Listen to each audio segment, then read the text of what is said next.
Gamercast Network.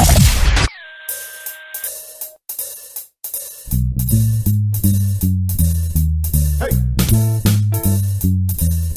All right. It's a video game show. It's a video game show. It's not a game show about videos. It's a video game show. Welcome to the Gamercast Network video game show for Sunday, March 31st, 2009. This is episode 144. I'm Chad, and this week for the roll call, what game... There we go. What game...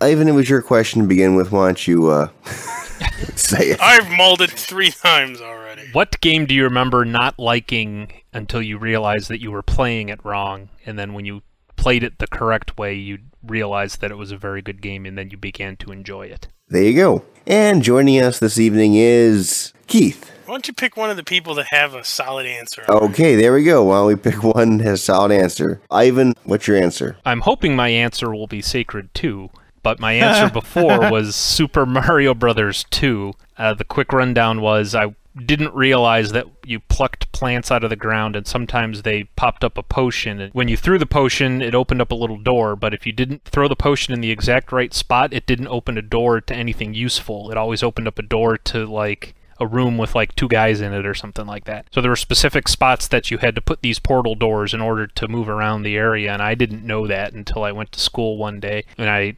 explained to somebody that I thought, this game sucks because I don't know how to advance or anything, and he's like, oh, well, you gotta throw the potions, like, right here and then right here, and then I did that, and it turned out to be super fun, and I played that game for a very long time.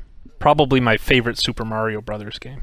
And also joining us is Bob. Ashron's Call 1 when I found out there were quests. And I literally played about 15 levels before I figured out you could get a quest. So you were just punching boars and chickens and stuff? I just ran around punching stuff, and I was like, where do people keep getting all this equipment? I don't have any equipment. I used to just have to go buy it at the store or beg or trade for it or something, and then I found out there were quests. Yeah, I didn't know there were quests. I'm assuming that's because it's one of the first MMOs you played. It is the first MMO I played, so I had absolutely no idea I was supposed to be looking for quests. That's kind of a staple of MMOs now. You probably won't ever make that mistake again. No. That'll be funny when if you ever play one again and there are no quests, you'll be running around going, where's the f***ing quest? Exactly. Okay. Keith, do you have an answer? Yeah, I'm going to say Shadowrun for the Super Nintendo because I didn't know how to switch equipment for a long time. So I only had the stupid pistol, and I know I would buy shit, and I couldn't find it. I thought it was automatically equipping it, but it wasn't. And I just kept getting killed until I realized, oh, I have to go into this sub-menu of a sub-menu of a sub-menu, and now I can not die. My answer, I think I mentioned this a long time ago. I played a role-playing game called Baten Kaitos, and for, probably 5-6 hours, I was going through this one zone, and it was super tough. I couldn't get more than a few steps like getting into a fight and then getting my ass handed to me until I realized I went down path A when I should have gone down path B because I didn't understand how the overhead map was working that well. So once I walked into path B after having grinded for 5, 6, 7 hours, I found the game much more enjoyable because the enemies were very easy to kill. This week on the Gamercast Network. In episode 31 of Sarcastic Gamer Pink, the ladies discuss everything from UFC 2009 to racism in the new Fable 2 DLC. This week's Retro Force Go is all about platformers, and man, there was a lot to talk about. Super Mario Brothers, Donkey Kong Country, Mega Man, Sonic the Hedgehog, Wonder Boy, Clona. There is almost too many to mention. Why do we love them? Which ones are the best? Jump into one of our favorite episodes yet. Check out this week's post-game report for a special episode featuring Paris from Uncle Gamer Radio. They discuss the world of podcasting and the grueling life of being a host. Discover the community that gives you all these great podcasts and more at GamerCastNetwork.com. Next topic. Did you try Sacred 2 at all? Yeah, not impressed. It's Oblivion, kinda. I wanted it to be Diablo. No, it's nothing like Diablo. At least as far as I'm concerned. But it is a third-person kind of game, right? Yeah. Similarity ends there. Yeah. I don't like how they substitute over-complicatedness for in-depthness. So they're trying to make it an in-depth game, and in doing so, they just overcomplicated it. I mean, Diablo is about as simplified as you can get. You walk around, you shoot stuff, you pick up new equipment, and you equip the better stuff, and then when you level up, you put points in stats and in spells. You do all that in Sacred too, but then there's this whole convoluted rune-like system where you have to pick up a rune in order to learn a certain spell, and each guy you pick has 3 different like trees that you can pick. I picked like the essentially what boils down to like the necromancer class, and he's got like a melee tree, a undead tree where you cause diseases and raise dead, and then some other tree. And I know I didn't want to do the melee tree, I wanted to do like the undead kind of tree. And so it started me off in the game in like the melee tree where, you know, first off, I couldn't just run around and cast spells on people. For the first hour of the game, I had to punch people with a tiny little hatchet. And it's like, I picked this guy because I wanted to shoot things with mage styles, and I suppose that means I should have just picked the straight up mage, but you know, to me that means if there's a class and one of the trees is like a mage tree, why do I have to start off in the melee tree when you want to be a mage? Right, you know, so I'm thinking, well, I should have just been a mage, but the mage is like Captain Generic Mage. You've got the ice tree, the fire tree, and the lightning tree, and it's like, I've done that to death. That's the same mage in every game ever. I like mages, but I like the mages that have different stuff. Like in Titan Quest, when they released the Immortal Throne, they had the whatever he was, the Mind Weaver or whatever he was called, the guy with all the weird time spells. And maybe I was doing it wrong. You know, maybe somebody is gonna send a note in saying you're an idiot. All the stuff that you want to do, you can do. You just do it this way. But if that's the case, then that's another flaw of the game, is it wasn't blatantly obvious how to do that, because I started off as a Inquisitor. That's the other annoying thing, is he walks around and every time he like fights people, he says stuff like, "You will answer to the Inquisition." Did you say it to like when you're fighting wolves and that kind of stuff? That'd be kind of funny. I do remember fighting wolves. There are, you know, animals and stuff that you fight. Of course there are. There are also scorpions in the desert realm. Yeah, I haven't gotten to the desert part yet. I only played in the forest area.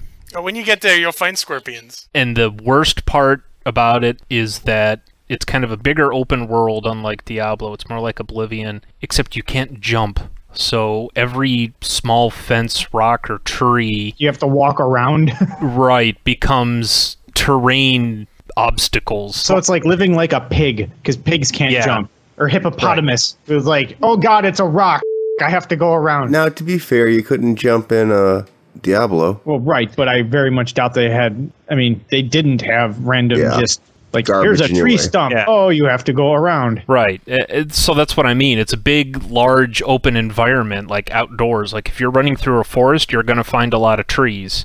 So there's lots of things to get in your way. So many things you should be jumping over. There's a fence around a building or something like that, and you're on one end, and the entrance is in the other, and the fence is, you know, 6 inches off the ground. So instead of being able to just hop over this fence, because it clearly wasn't meant to keep humans out because it's too short, you have to walk all the way around to get in. It wouldn't be a big deal if you couldn't jump, if there weren't so many obstacles to prevent you from taking a direct path.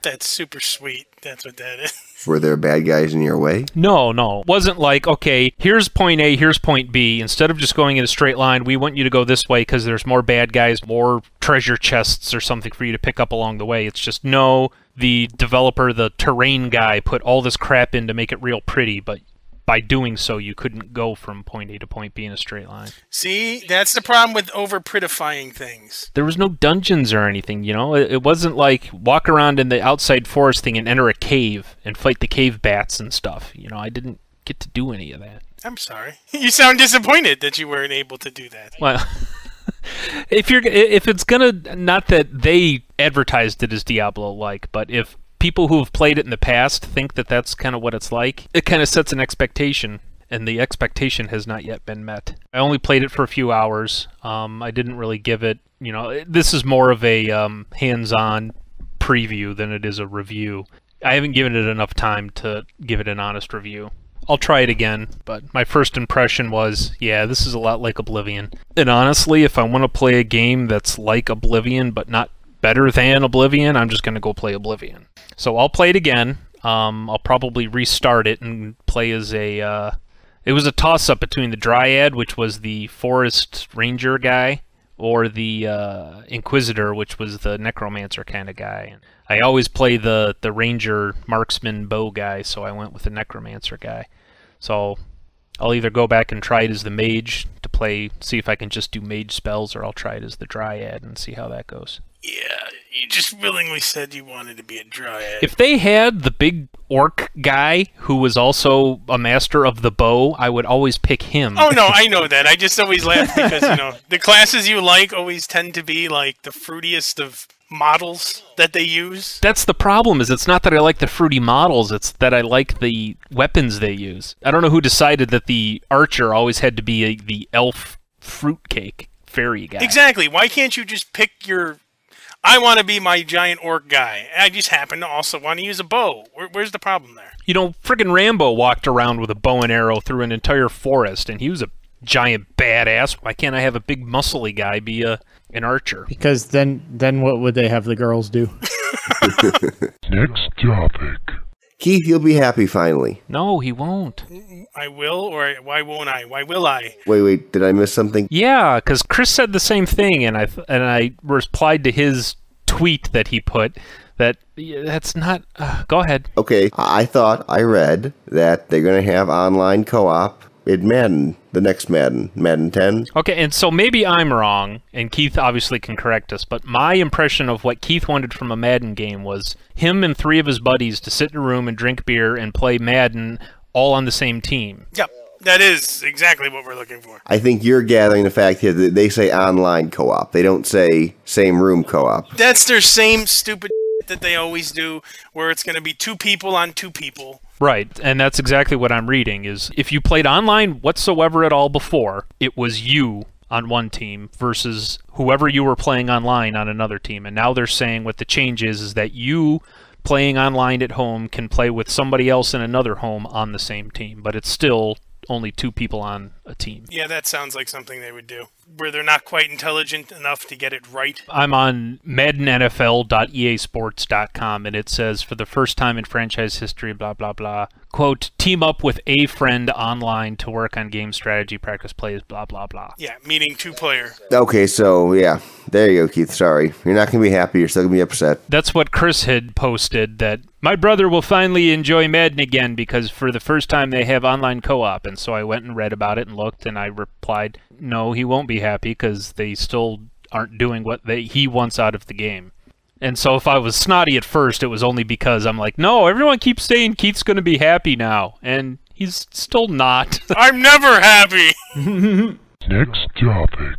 Now, this Lego Indiana Jones 2. Hooray! My kid is going to be so happy. Well, I have a question, though. So, it was announced, and it's coming out to all platforms, and the only major change, it sounds like, is they're including a new movie, Crystal Skull, and they're going to do more with the older movies. Why would you want to put your kid through Indiana Jones 4? No kid should have to endure Indiana Jones 4. You know what? It doesn't matter. Lego, they're still fun. Let me explain it to you because, no offense, none of you will understand because you either are not or do not have children. Because kids don't necessarily care that the 4th Indiana Jones and the prequel Star Wars movies were actually no good. To a kid, it's still awesome. My kid doesn't care. He loves Indiana Jones no matter what, and he actually enjoys watching the 4th movie. So he's going to love this, 1, because it's his Lego game, and 2, because it's got his favorite character of all time in it. He's not even aware that, there's actually a sequence of quality of movie, that the 3rd one is better than all of them, and it goes 3, 1, 2, 4 is the order of goodness in the movies. No, it's 1, 3, 2, 4. No. Raiders is better than all of them. No, dude. Disagree. I like the 3rd one the best. I like the 3rd one the best.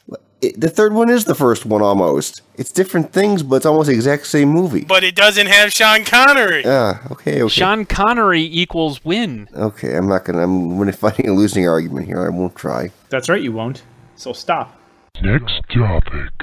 I tried to play Infinite Undiscoveries. Yeah, I got about 15 minutes in. Can't read a goddamn thing. Oh, another high def issue. Yep, it fails. That would really suck too, since it's a role-playing game and you gotta probably fight and read numbers and. Yeah, you have to read because it tells you, oh, you have to do this to collect these. Well, except I can't read what I have to do. I can be 2 inches from the screen. It's all still just a big blurred mess. It really is Infinite Undiscoveries. I will never discover what the text is trying to say. It will forever be an Infinite Undiscovery as it's now going to be turned into some store somewhere for a different game. Next topic.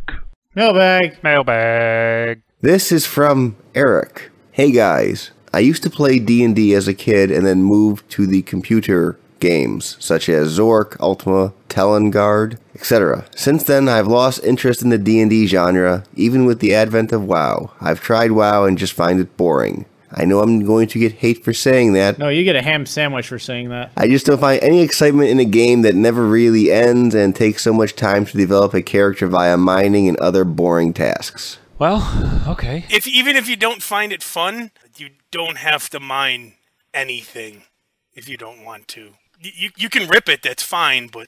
Yeah. Okay, well, what's going on here? I did, however, recently play a game that's revitalized my love for the genre. It's a game called Underworld by Pixelmine, and it's on the iPhone platform. People have mentioned it's sort of like Diablo, which I'm embarrassed to say I've never played. Could you recommend anything like this game for either the PlayStation 3, PlayStation Portable, or Mac platform? Windows XP, if nothing else. Sure, Diablo 2. And if you like that, try Lord of Destruction, which is a expansion for Diablo 2. Now, if he doesn't like the graphics, you can always try Titan Quest. I saw you play Underworlds there, Ivan, on the iPhone. Yeah, it's a good game. It is kind of very Diablo-like. The controls are a little to be desired, but I don't think anyone has really nailed controls on the iPhone yet, since it is a complete touchscreen device. Is it just like Diablo 2? Is it like a 3/4 walk-around, hack and slash, get stuff? Yeah. The 3/4 perspective, the dungeon stuff, the fighting is all very similar, although it's a lot less in-depth as far as leveling. When you level up, you can put points and stats, but you only have 3 abilities, and there's no classes. So you have a shield bash, a spinning attack, which hits multiple opponents, and then like a super slash thing. Those are the only 3 skills you ever get in the game. It's a very light version, then, of Diablo. Yeah, it's a good game for the iPhone. But as far as other games like that, unfortunately he picked the 3 platforms we know the least about. I mean, the Mac platform... They got Diablo. So yeah, you could play Diablo on the Mac. I doubt Titan Quest has a Mac version.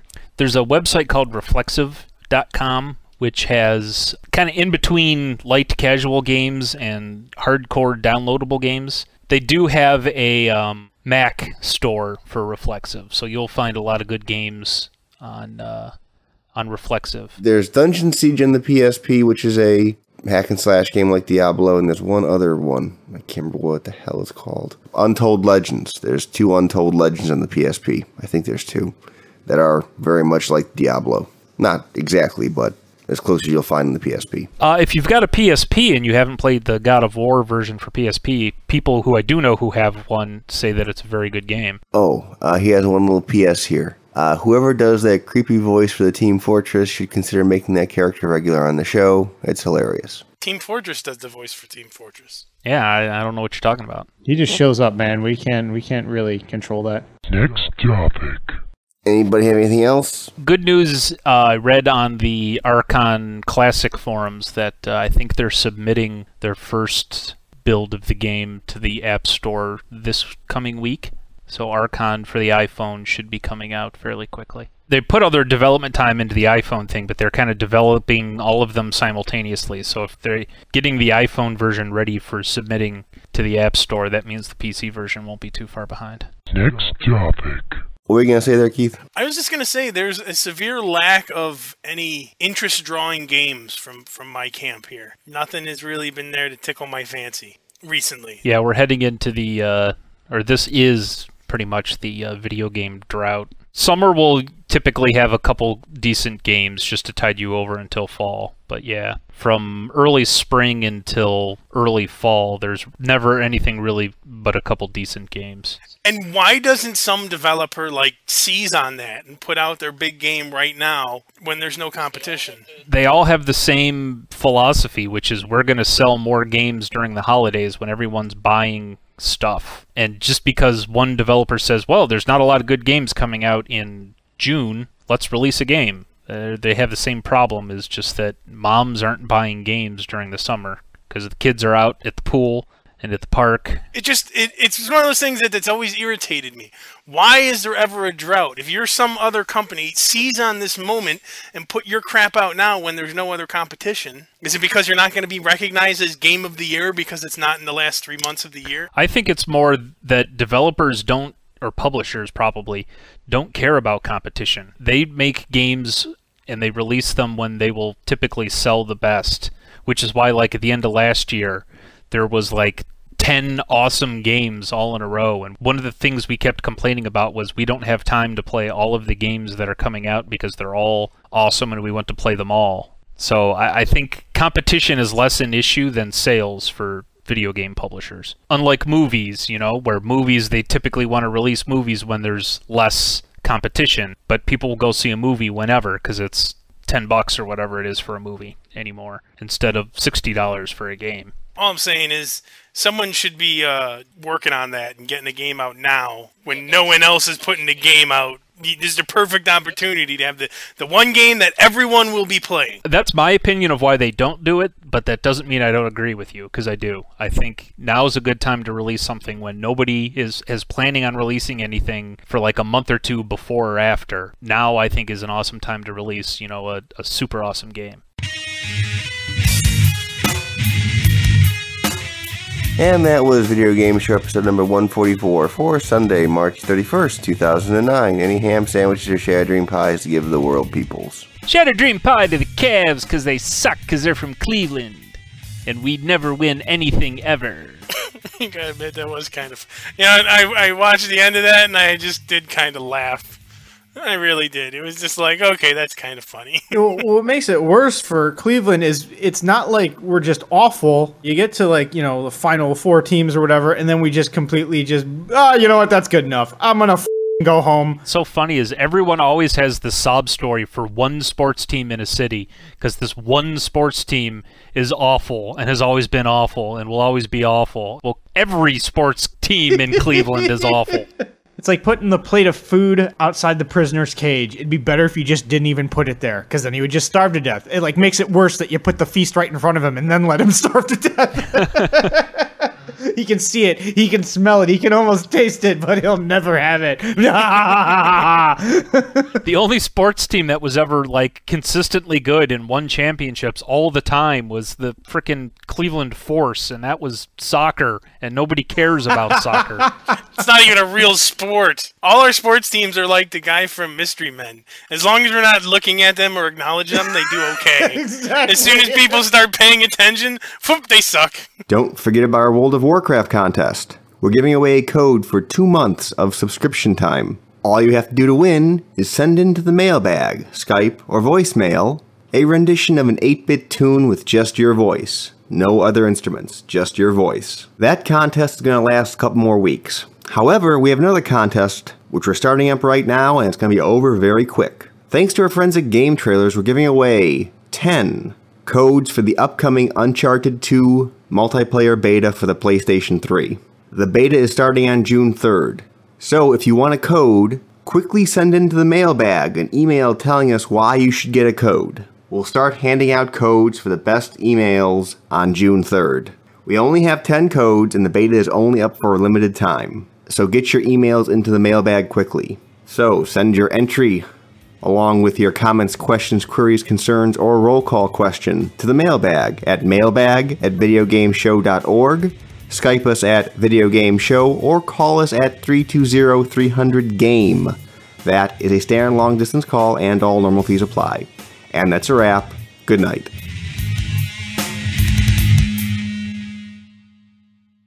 Which reveals the controls underneath. So essentially you've got The top part Somebody hit that is up. Something's No. going crazy. It's Ivan. But keep going, Ivan. You'll be okay. It'll clear. it's because it's 7:30, and every day at 7:30 somebody downloads 10 gigabytes worth of porn or something that shares the network with me, because every day at 7:30 this happens. I slow down. I just picture Awesome. some fat bastard sitting there with his mullet and balding head, Oh, naked in front of the computer. Naked in front of the computer. oh boy, oh boy, oh boy. Oh god. I just love 7:30. It's my favorite time of the day. Yes, no. Keep talking there, Ivan. I'm still talking now. Oh, there I'm you still go. Hey, he must have finished. Wow, that was quick. It was only like 2.5 minutes. It was a good one.